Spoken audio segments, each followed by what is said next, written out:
Muito bem, um abraço para todos vocês nesse exato momento, e talvez alguns estão no trabalho, em casa, ou talvez até mesmo de férias, se divertindo com a família, que é muito saudável e faz muito bem. Todavia, eu quero trazer uma palavra de reflexão, porque todos nós que militamos na questão da pregação do Evangelho, não podemos nos esquecermos, né, de que realmente existe um propósito na vida de cada indivíduo que um dia aceitou Cristo, seja qual a função, seja qual for a função que você ocupa, seja pregador, seja um irmão ou irmã, um diácono, uma diaconisa. Mas se você aceitou Cristo como Senhor e Salvador, obviamente o Espírito Santo com certeza já colocou dentro de você uma direção. E qual é a direção?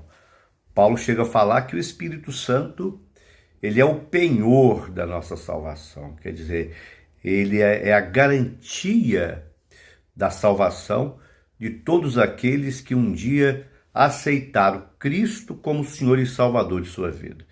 O Espírito Santo em nós, ele tem um objetivo, né? Não só de edificar a nossa vida, não só de nos convencer do pecado, da justiça e do juízo, como também sempre trazer à nossa memória que o que realmente agrada a Deus a partir do momento que a gente aceitou o projeto de salvação que é Cristo, o que agrada realmente a Deus é que nós também venhamos a entender que temos que passar para frente, ou seja, fazer discípulo, conscientizar pessoas da grande necessidade de arrependimento e de abrir o coração para Jesus Cristo. Por quê? Porque existe um tempo determinado. No momento, nós estamos no tempo da graça, né?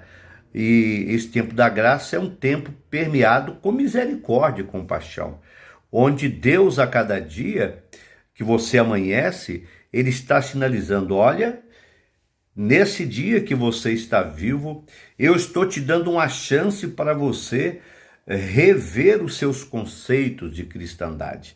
Porque, na realidade, esta é a função de cada um de nós. Paulo chega a fazer comparativos importantíssimos, dizendo que a nossa vida é como de um atleta.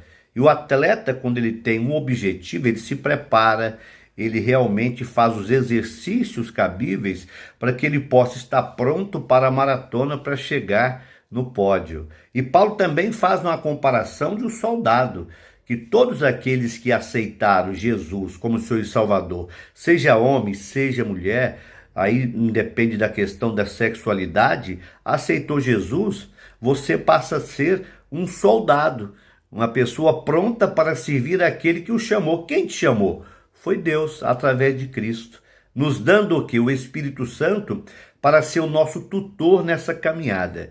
E essa consciência da presença de Deus, que somos templo do Espírito Santo, tem que nos levar o quê? A pregar a palavra, não só no púlpito, né? Não pense que pregar a palavra você teria que ter a função ou o dom de pastorear, de ser um missionário, de ser aquele que vai ter grandes plateias. Não, pregar o evangelho é também de forma individual, onde você estiver. Reproduzir discípulos, fazer discípulos, ide por todo mundo e pregai o evangelho, né? E fazer o quê? Fazer discípulo. O que é fazer discípulo? É ensinar. Discípulo é aluno, é você ganhar almas, porque quando eu ganho alma e faço discípulo, eu estou enquadrado dentro daquela palavra que o Senhor falou. Quem ganha a alma, sábio é. Se você se julga um homem sábio, uma mulher sábia, e quer agradar a Deus, não tem nada mais que agrada a Deus do que ganhar almas, do que a gente convencer pessoas né? Não só com palavra, porque eu diria que falar, não tem aquele ditado que falar é fácil, né? Falar é fácil. Realmente, até um papagaio, sem treinar ele, ele vai falar. Todavia, é muito mais do que palavra. Quando Tiago, sabiamente usado pelo Espírito Santo, Tiago fala assim: falai de tal maneira, né? Falai de tal maneira como aqueles que há de ser julgado pela lei da liberdade. Quer dizer, o que eu falo, né? Eu tenho que viver, né? Viver em cima dessa palavra que eu falo. Porque se eu só falo e não vivo aquilo que eu falo, eu estou sujeito a ser reprovado na finalização de todas as coisas, que está em Mateus, que muitos no final do tempo dirá: mas eu expulsei capeta, eu falei mistério, eu curei enfermo, né? Eu fiz isso, fiz aquilo. Aí o próprio Cristo dirá: não, eu não te conheço. Afastai de mim que eu não te conheço, porque você fez tudo isso, você falou tudo isso, mas você continuou vivendo na iniquidade. Então, muito importante a gente compreender a dinâmica, o porquê que você é um cristão, o porquê que Deus te chamou. Não te chamou para você apenas aceitar Cristo, você prosperar, você adquirir as coisas, que são coisas saudáveis, né? Porque não é errado você prosperar, você conquistar, você crescer como pessoa materialmente. Tudo isso é saudável, mas não se esqueça que tudo isso é transitório, né? Que no final das coisas você não leva nada disso. As suas riquezas, os bens que você adquiriu, não servirá de passaporte para a sua eternidade. É muito importante isso. Infelizmente, muitos têm feito das suas riquezas, né, a sua segurança. Pois eu digo para vocês, sem medo de errar, as bênçãos de Deus, ela te enriquece e não vai te trazer constrangimento. O que é constrangimento? Quando aquilo que você adquire, materialmente falando, em crescimento, quando você adquire tais benesses, né, tais bênçãos, isso faz com que você esqueça do verdadeiro projeto que é ganhar almas. Sabe o que é ganhar almas? É você entender, ter aquela visão que os primeiros discípulos e apóstolos tiveram. Qual que é a visão? A visão que nós não pertencemos a este mundo, apesar de termos que viver nele. Está entendendo? Nós não pertencemos, nós vivemos neste mundo, mas temos que ter a consciência, nós não pertencemos a eles. Se nós tivermos essa visão, nada vai nos parar. Mas se de repente começarmos a achar que e tudo isso que nós adquirimos não é transitório, nós vamos perder a visão do reino. E quando a gente perde a visão do reino, sabe o que acontece? A gente perde a direção, a gente perde a direção de Deus e passa a ser movido por uma coisa terrível chamada nosso coração. Porque diz a Bíblia que o nosso coração, ele não pode ser nosso árbitro e nosso tutor. Como diz Deus claramente, já deu o diagnóstico para Jeremias, o que é realmente o nosso coração. Nosso coração, ele é terrível, né? O nosso coração, ele não pode ser. Já viu aquela pessoa que fala assim: eu só faço o que eu senti no meu coração? A Bíblia fala que o nosso coração, além de ser enganoso, ele é extremamente corrupto. Então, por aí você já percebeu que você não pode viver a sua vida cristã segundo o que você acha. Temos que ter a humildade de aceitar a direção de Deus. Qual que é a direção de Deus?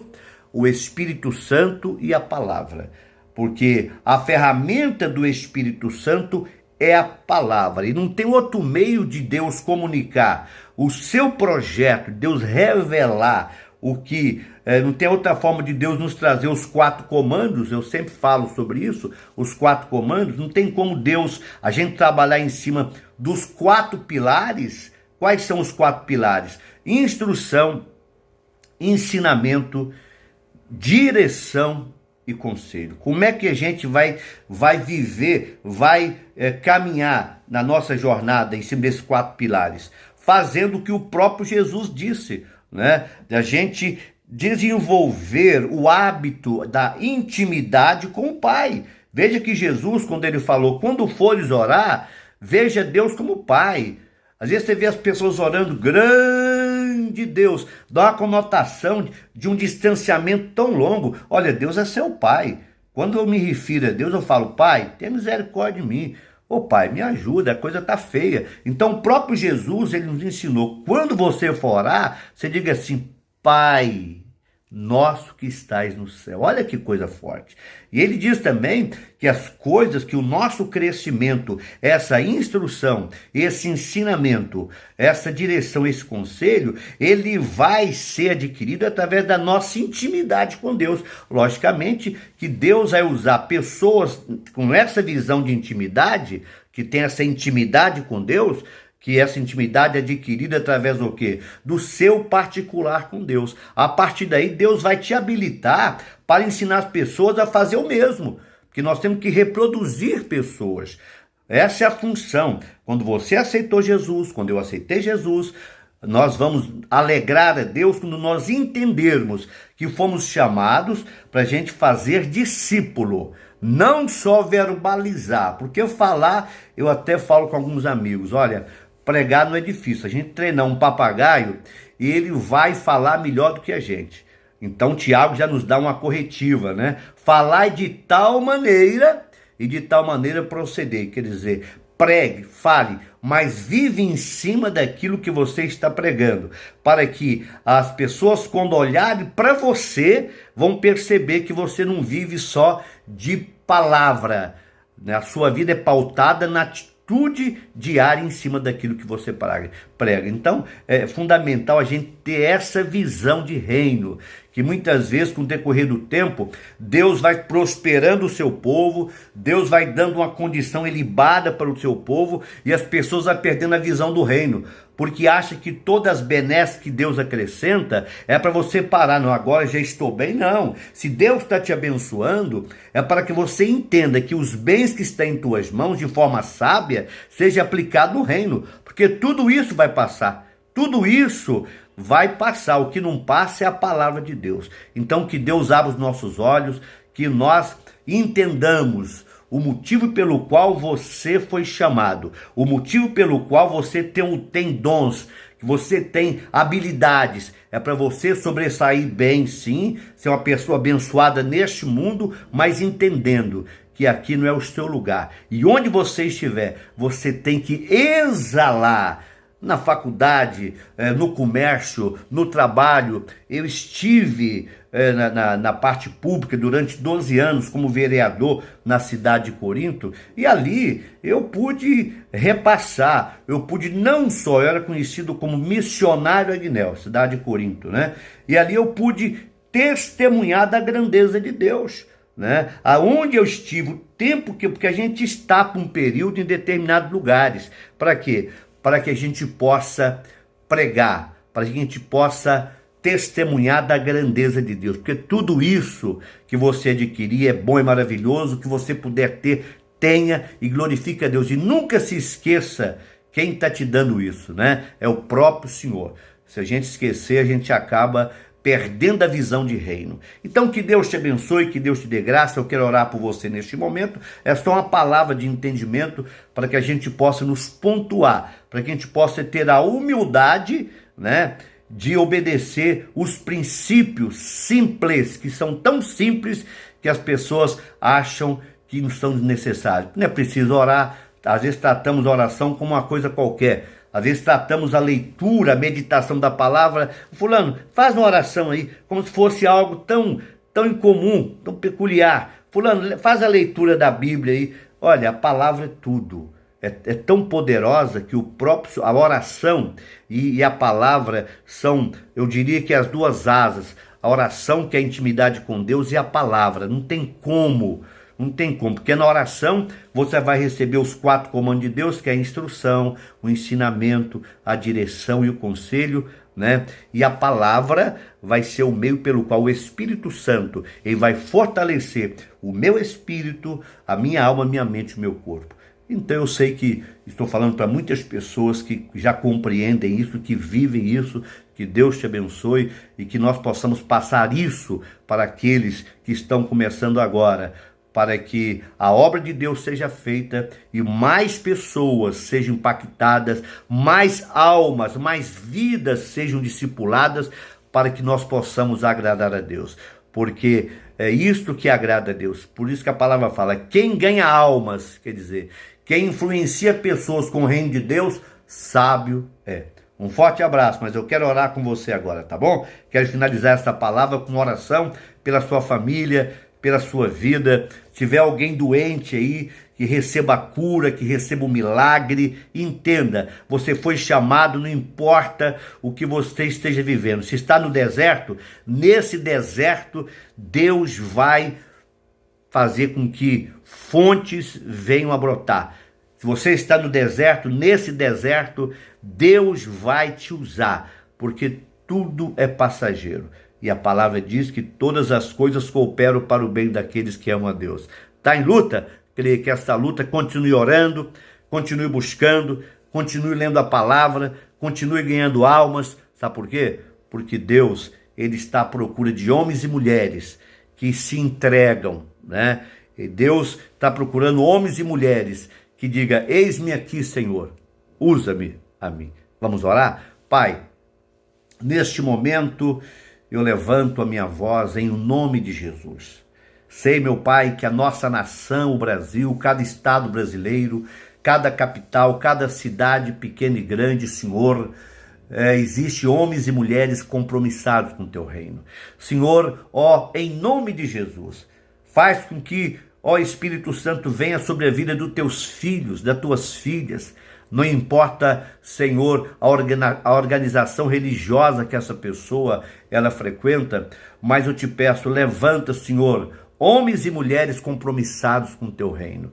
Levanta homens e mulheres, Senhor, que entendam, Senhor, que as riquezas que o Senhor coloca em suas mãos são para que eles vivam bem, sim, com a família, mas não se esqueça que é para investir no Teu reino, porque o tempo está curto e o Senhor Jesus está voltando.